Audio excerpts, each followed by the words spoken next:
When I first started homeschooling, I thought success meant doing everything, every subject, every day, no matter what. But the moment real life showed up, a new baby, illness, or even home repairs, our homeschool completely unraveled. That's when I realized our home isn't a school, and learning a different way to homeschool changed everything and saved our sanity.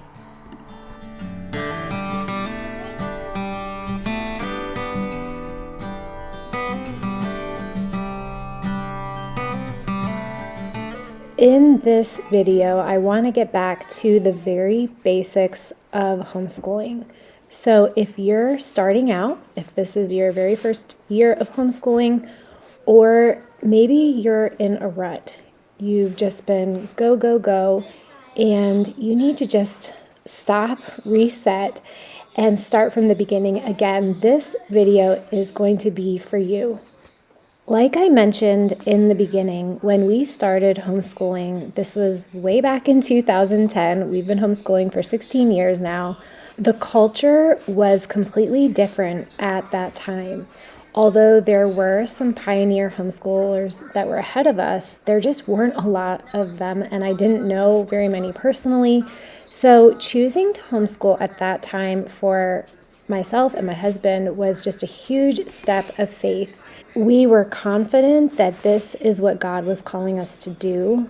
It was going to bring back so much time for us together as a family, but we just didn't know what it was going to look like, and we didn't know how it was going to turn out. Because of this, and because of my background as a public school teacher, I went into homeschooling full speed ahead, totally focused on academics. And of course, we had chores in our home and we had some order. We had somewhat of a routine, but in my mind, the academic work was top priority, sometimes to the detriment of the atmosphere in our home. I think there was a part of me that wanted to prove to myself and to my family that this was an excellent choice, and it was. I can say now, having one graduate, another son graduating this year, 4 teenagers at home, and a couple still in school, this has been such an incredible choice. We have great relationships with our kids. They've been given an excellent education. But because of this, I think I sometimes made it harder than it needed to be. We did every lesson, every book. I wanted it to be the very best. The thing about homeschooling, though, is that it doesn't operate like a school. It's very different.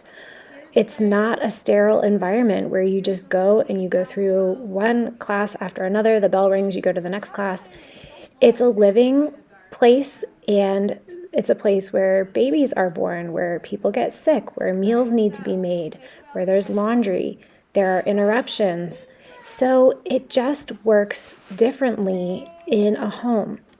One thing that's vastly different is that there's not a lot of wasted time in a home. So that is one advantage that we have. We can get a lot of schoolwork done in less time. Because of the changing nature of a home, I've learned to look at homeschooling in layers.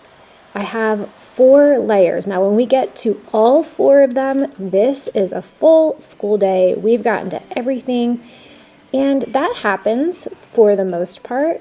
But when I have a baby, when we've just gotten over the flu, when we've just come home from a vacation, then sometimes we will peel back the layers and just get to the first 2 or the first 3. These 4 layers are the way I've been able to consistently homeschool, and I feel give our kids a great education even through having many babies.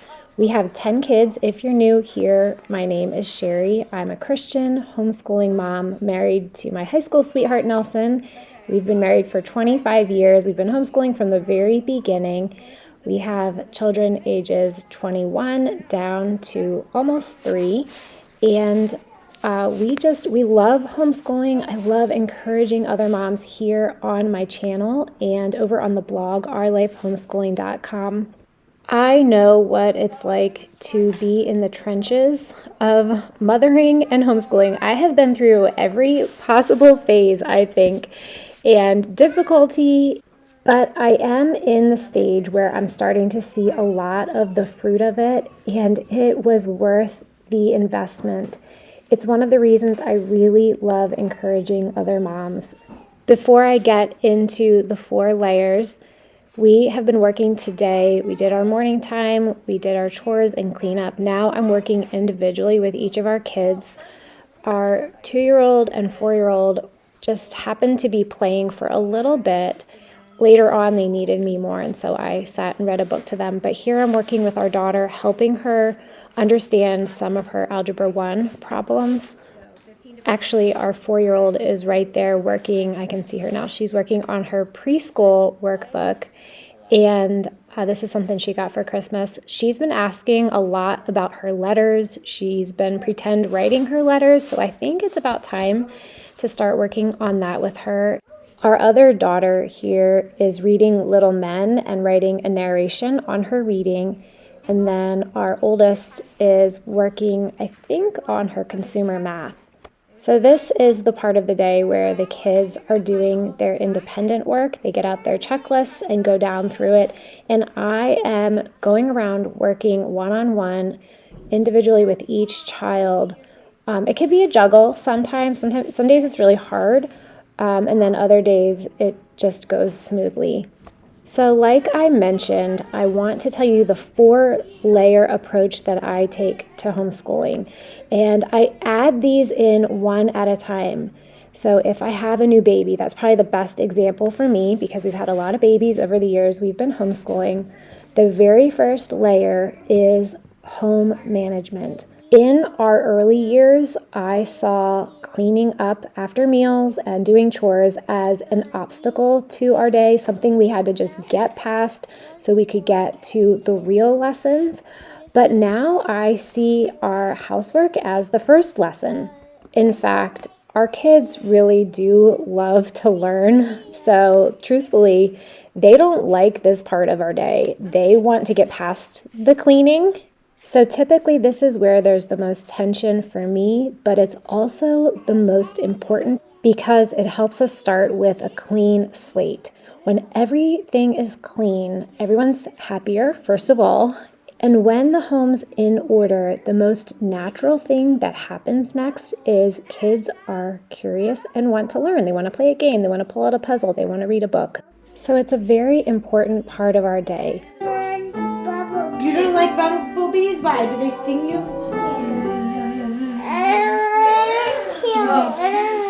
Camel on the ceiling. C. Establishing home order begins when your kids are very young. For us, when our kids are 3, we ask them to get dressed, make their bed, and brush their teeth. It's 3 things that they can do or attempt to do on their own. After this, the next logical step is chores. We divide chores up by zones, so a child is completely responsible for one room. And now, of course, I have different expectations of a 10-year-old than I do of a 6-year-old, but nonetheless, they are responsible for that room, and that system has worked best for us. And the most crucial part of home order, and one that I'm not sure any mom really loves doing, is checking their work, making sure they did a good job. I've learned with time to be more and more particular about how good of a job they're doing and to just have a high standard of excellence. This really is just a way of training them that if you're going to do a job, do it well, do it thoroughly. Now, probably the most overlooked part of home management or establishing your home atmosphere is teaching your kids to respect authority. If they don't respect your authority, if they're not going to do whatever you ask them to do, then no one's going to be learning. Some people have asked me, how do I teach my kids to respect my authority? And I would say every child is motivated by something, And you need to find what motivates your child and then consistently follow through with that consequence. Make this home order and the atmosphere in your family your first lesson. The second layer that I add in after I've had a baby, or if I was a brand new homeschooler, after I had established the first, would be to read aloud to our kids. Reading aloud is where you unlock mysteries for your kids. You can take them places through stories, or they can learn about the world around them, learn how to do certain skills because of hearing you read it to them. It is the groundwork for teaching a child to read. A child that's been read to a lot is becoming warm and ready and wants to have that skill that everyone else has, that key that's unlocking all this new information. That's something they don't have yet. I like to read to our kids in small chunks throughout the day. So we read a little in the morning, and then again in the afternoon during quiet time. We read at dinner, and then sometimes we'll read a little bit before bed. Reading aloud is your margin for error. So when you have a new baby and you're worried, I can't get to all the school stuff because we're in this season with a new baby, this is what's going to hold you over until you can get everything together and get back to work. The third layer I would add in, if I was able to get to the first two, would be reading, writing, and math. So this is their independent work. Now, when I have a new kindergartner or first grader, those early years, I am completely teaching them the reading, writing, and math lesson. But at some point, they become independent and they get their checklist and they're working through it. And of course, when we're right in a normal season, they'll have more things on their checklist than just this. But reading, writing, and math happens every day once we've covered those other two layers. They sold 34 tickets at $3 each. So what's 34 times $3?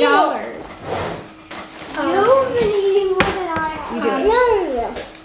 If you're a brand new homeschool mom, I would say park here for a little while. Reading, writing, and math. Make that the center of your day after you've established those other two. And that way your kids are getting reading, writing, and math. They're getting in content areas when you read aloud to them. Remember, again, that every education has gaps. So you're never going to be able to cover everything, and reading aloud is your margin for error. It's going to fill in where you leave anything out. Now, the last layer that I add in is all the riches, the content areas like history, science, composer, art study, memory work, poetry. For us, this happens during morning time. I have a simple morning time notebook I use every year with our kids. It's a wonderful visual. It keeps us all on the same page. It's what we were doing back at the beginning of the video. I'll leave a link for it. Morning time is the time where we gather to study those subjects that are best learned in a group, like the content areas. But it's also the first to go if we are in a time where we need to step back a little bit. So those 4 layers, again, are first, home management and the atmosphere of the family. Secondly, reading aloud to your kids. Thirdly, the basics, reading, writing, and math. And then last of all are the riches, the icing on the cake, history, social studies, music, art, all the beautiful subjects. Now, what I've described to you is really just our 4-step simple routine that we do on every normal day of homeschooling. If you'd like to look at it more closely, I did a video called Relaxed Homeschooling. It's a day in the life video where I just basically go through each of these steps in our day. Now, we do it in a little bit different order in our daily schedule than how I prioritize their importance. Normally, it's morning time, cleanup, and then independent work. We break for lunch and going outside, and then we read aloud in the afternoon. So the order is a little different. but that is what a normal school day looks like for us. So I'll link that as well. Now, one thing I see a lot of moms do, and I can say this because I'm raising my hand first, I did this so many times. When you're in a season of overwhelm or when you're starting out for the first time as a brand new homeschooler, there is this temptation to just try to do everything. You feel like your success really hangs on this. You tend to just throw everything at them like you're filling a bucket.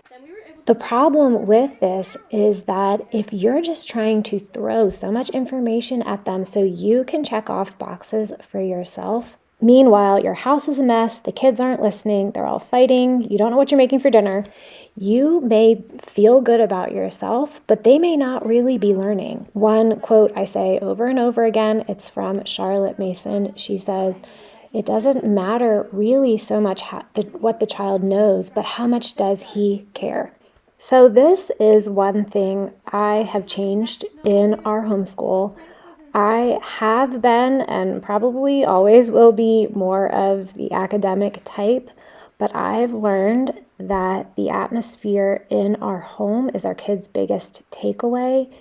And if a child loves to learn, they will continue learning no matter what circumstances are happening around you. This week in our homeschool, I am reading Our Island Story. We read about Henry IV.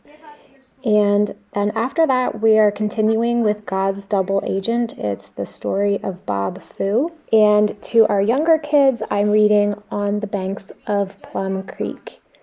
In the morning, we're also reading through Trial and Triumph once a week. This is a book that has church history in it and some missionary heroes. We just finished the story of John Newton today. Now, if you've listened to this video and maybe you have kept your priorities in their rightful place and you have some kids that are in elementary age, I just want to warn you that I fell back into this pitfall again when we hit high school. And that's what I talked about in last week's video. There can be such a temptation to let school take over your home life.